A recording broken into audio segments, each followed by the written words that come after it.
अब मैं कक्षा 12वीं के विद्यार्थियों को रसायन सब्जेक्ट का यहाँ पे प्रश्न पत्र दिखा देता हूँ। तो यहाँ पे जितने क्वेश्चन हैं आप इन सभी की अच्छे से तैयारी करना, क्योंकि यहाँ से क्वेश्चन आपको देखने को मिलेगा ही मिलेगा। तो चलो देखते हैं। तो पहला प्रश्न क्या है, धुआं के परिक्षिप्त प्रवस्था और परिक्षेपण माध्यम के नाम लिखे। तो आपको माध्यम के नाम लिखना है। तो देखो जैसे कि यहाँ पे देखो उत्तर में क्या लिखे, यहाँ पे सभी का उत्तर यहाँ पे इसी तरह से लगा हुआ मिल जाएगा आपको।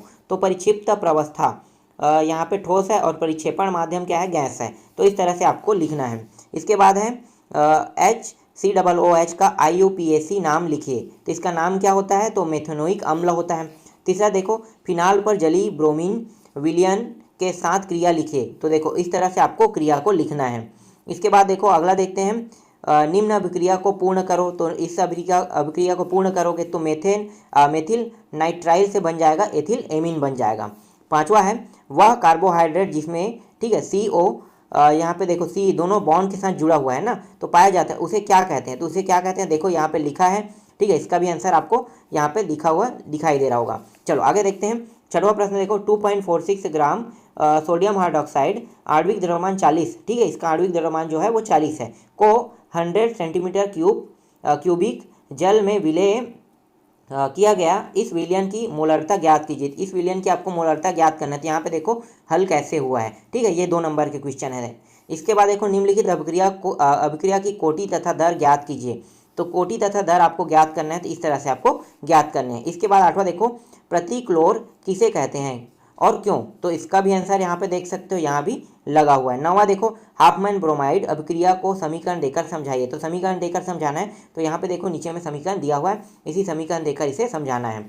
इसके बाद देख लेते हैं 10वां क्वेश्चन, निम्नलिखित को कथनांक के बढ़ते क्रम में लिखिए। तो कथनांक के बढ़ते क्रम में लिखना है। तो आप देख सकते हो ये रहा इसका आंसर। इसके बाद देखो 11वां क्वेश्चन क्या है, यहाँ पे देख सकते हो, कथनांक के उन्नयन से आप क्या समझते हैं। ठीक है, इसकी परिभाषा पहले आपको देना है। फिर यहाँ पे क्या है, अवाष्पशील विलय के मिलने से विलयन का कथनांक क्यों बढ़ जाता है, ग्राफ की सहायता से समझाइए। तो ग्राफ की सहायता से समझाना है, तो यहाँ पे ग्राफ बना है। ठीक है, ये सारी चीज़ें आपको समझाना है। तो ये 3 नंबर क्वेश्चन है, बहुत बड़ा आपको इसका आंसर नहीं लिखना है। चलो आगे देखते हैं 12वां क्वेश्चन, सिद्ध कीजिए कि प्रथम कोटि अभिक्रिया के लिए अर्ध आयुकाल अभिकारकों के प्रारंभिक सांद्रण पर निर्भर नहीं करती है। तो इसका आंसर भी आप देख सकते हो, ये पूरा गणितीय व्याख्या के साथ हल हुआ है। बहुत ही आसान क्वेश्चन है, अगर आपको सूत्र याद है तो इसे आप आसानी से बना सकते हो, और कुछ स्टेपों को आपको याद करना पड़ेगा। ठीक है, चलो आगे देखते हैं। इसके बाद देखो 13वां है, भौतिक अधिशोषण और रासायनिक अधिशोषण में कोई 3 अंतर लिखे। तो 3 अंतर लिखना है, 3 नंबर क्वेश्चन के हिसाब से 3 नंबर, अगर ये 5 नंबर में आएगा तो 5 नंबर के हिसाब से लिखना है। ठीक है, तो पाँचों टॉपिक को आप याद कर लेना। इसके बाद है 14वां क्वेश्चन देखो, ओजोन की निम्न यौगिकों से होने वाली अभिक्रियाएं दीजिए। तो यहाँ पे देखो तीनों का दिया हुआ है। ठीक है, चलो आगे देखते हैं। 18वें समूह के तत्वों के निम्नलिखित गुणों की व्याख्या कीजिए। तो आपको गुणों की व्याख्या करना है। तो देखो क्या क्या है, एक है आयनन एथैल्पी दिया हुआ है, और बी दिया हुआ है इलेक्ट्रॉनिक विन्यास दिया हुआ है। तो दोनों को आपको क्या करना है, इसके बारे में लिखना है। चलो आगे देखते हैं 16वां क्वेश्चन, समन्वय यौगिक के लिए वर्णन का उप सहसंयोजकता का सिद्धांत समझाइए।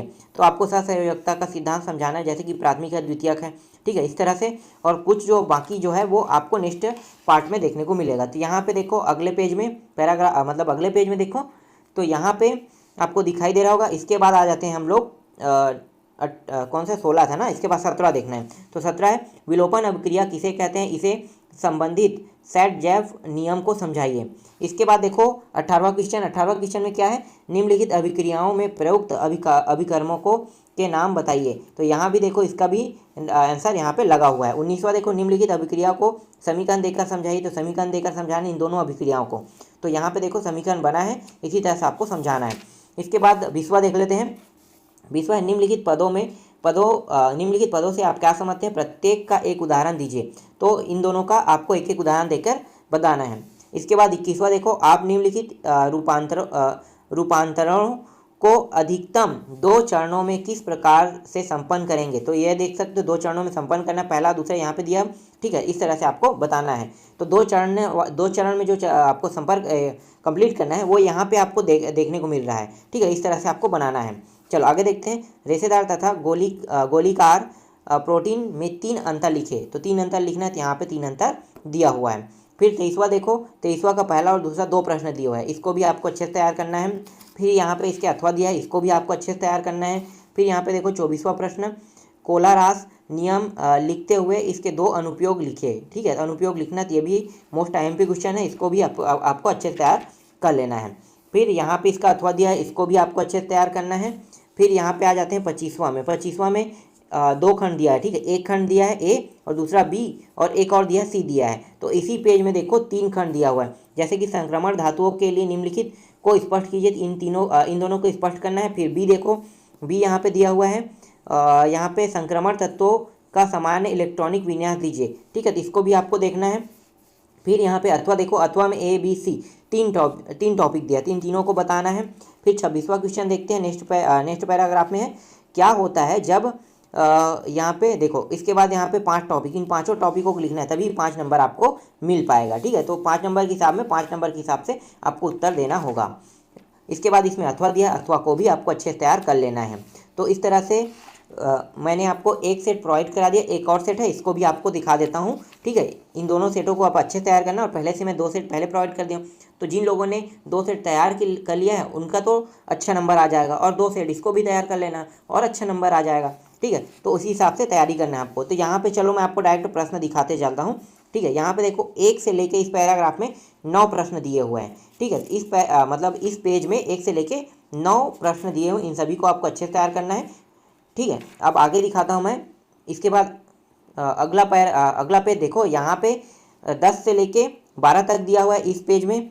ठीक है, इसके बाद मैं आपको दिखाता हूँ नेक्स्ट पेज, इसमें दिया हुआ है 13 से लेके 16 तक दिया हुआ है, 17 तक दिया हुआ है। तो 17 तक प्रश्न दिए, जो प्रश्न है इन सभी के अच्छे तैयार कर लेना, बहुत ही सरल क्वेश्चन है। फिर मैं आपको दिखाता हूँ 18वां क्वेश्चन, 19वां क्वेश्चन, 20वां, और ये रहा 21वां और 22वां। यहाँ पे 22वां तक दिया है, और 22वां का कुछ जो हिस्सा है वो नेक्स्ट पेज में आपको देखने को मिलेगा, तो यहाँ पे देखने को मिल रहा है। ठीक है, इसके बाद देखो इसमें 23वां है, फिर यहाँ पे इसका अथवा है, 24वां है, देखो नीचे में 24वां प्रश्न है, इसको भी आपको अच्छे से तैयार करना है। फिर यहाँ पे इसके अथवा को तैयार करना है। फिर 25वां में देखो, 25वां जो है वो 5 नंबर का क्वेश्चन आएगा। ठीक है, 24वां भी 5 नंबर का था। ठीक है, 24वां भी 5 नंबर का था, 25वां भी। ठीक है, और 26वां भी 5 नंबर का रहेगा। तो ये देखो 26वां क्वेश्चन भी यहाँ पे है। ठीक है, यहाँ पे जितने क्वेश्चन आपको दिखाई दे रहे हैं वो सब के सब तैयार करना है आपको, और यहाँ पे अंतिम पेज में यहाँ पे अथवा क्वेश्चन है। तो इस पेज मतलब यहाँ पे मैंने जितने भी क्वेश्चन आपको प्रोवाइड किए वो सारे क्वेश्चनों को आपको अच्छे से तैयार कर लेना है। ये सभी मोस्ट IMP है।